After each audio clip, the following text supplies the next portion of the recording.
Greetings, friends. Joseph Kursky here to talk about the Sounds of Planet Earth story map.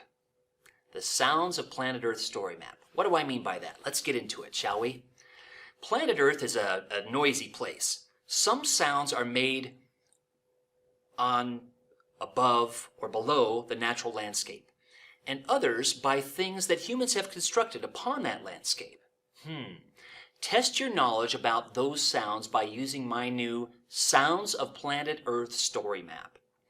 This story map contains 100 sounds. It's a proof of concept, really, is what it is. After listening, take the quiz for each sound, or test your answer as well as to what each sound is. Some are easy, intentionally. Some are very challenging. Each point on this map. Now, story maps are web mapping applications built on Esri's ArcGIS platform.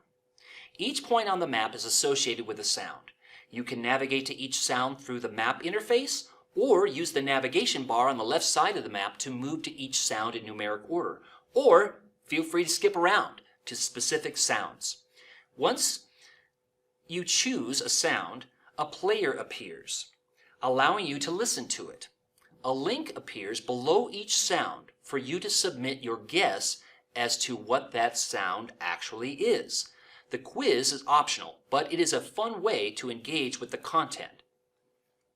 Each sound player shows the interactive web map next to it. For example, sound number 20. In this case, the map gives a mighty good clue, but in other places around the Earth, the map provides very little additional information. Here is the answer for sound number 20. In this case, I provide a few answers that would be acceptable instead of just one answer. Oops, I just gave the answer for this sound away. How did I create this story map? Well, like all story maps, this was actually quite easy to make. First of all, I created a spreadsheet with city, state, country fields for each sound. My goals included wanting to have sounds of nature and sounds created by people. A diversity of different places around the world to spark spatial thinking and for students to find it interesting.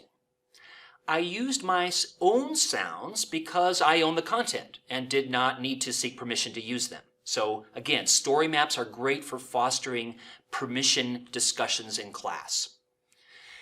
Number 2, in ArcGIS Online, I added this spreadsheet and created a feature service and a map from that spreadsheet.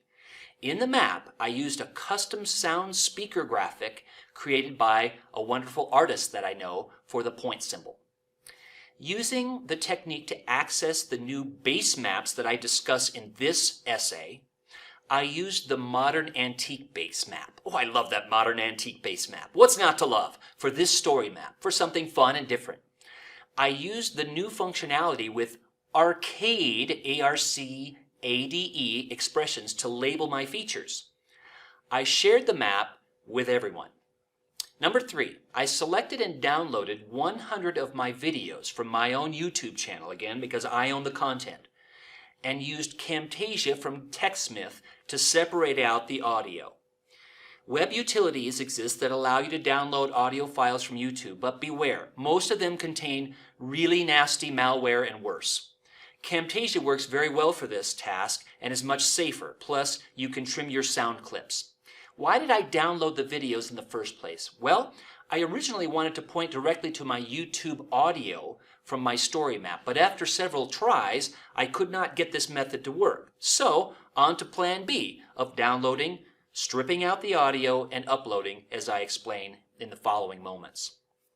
Number 4, I converted my 100 sound files from WAV, wave format, from Camtasia to MP3. I used Format Factory for this task, which has always worked really well for me. I have used that for several years, and it converts audio and video files into different formats, as the name implies. Number 5, I uploaded the 100 MP3 sound files to a library on www.archive.org. Now, archive.org is the Internet Archive, a nonprofit library of millions of free books, movies, software, music, websites, and more. For each file, I provided metadata, data about the data, and made them Creative Commons in licensing. So anyone can now use them, even outside my story map. They can go to archive.org and hear my sound files. In a spreadsheet, separate from my spreadsheet that I used for my geocoding that I described earlier, I recorded the URL for each MP3 file so I could point to the sound file in my story map.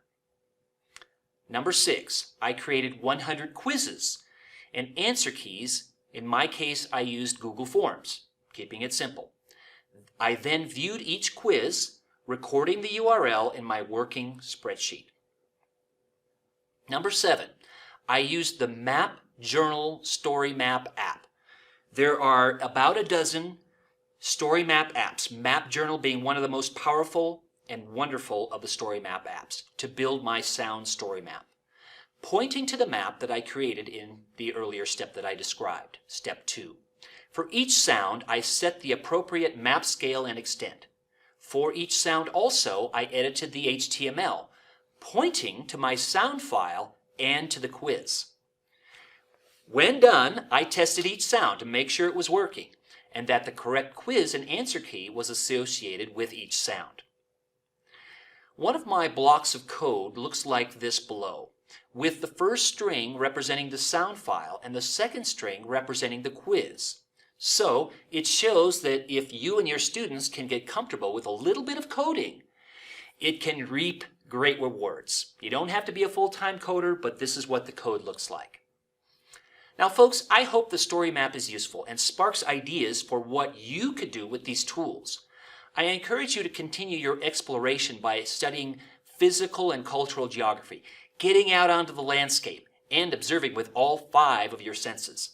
Then try creating a story map like the one I've made and just described with your own sounds, photographs, text, and/or videos.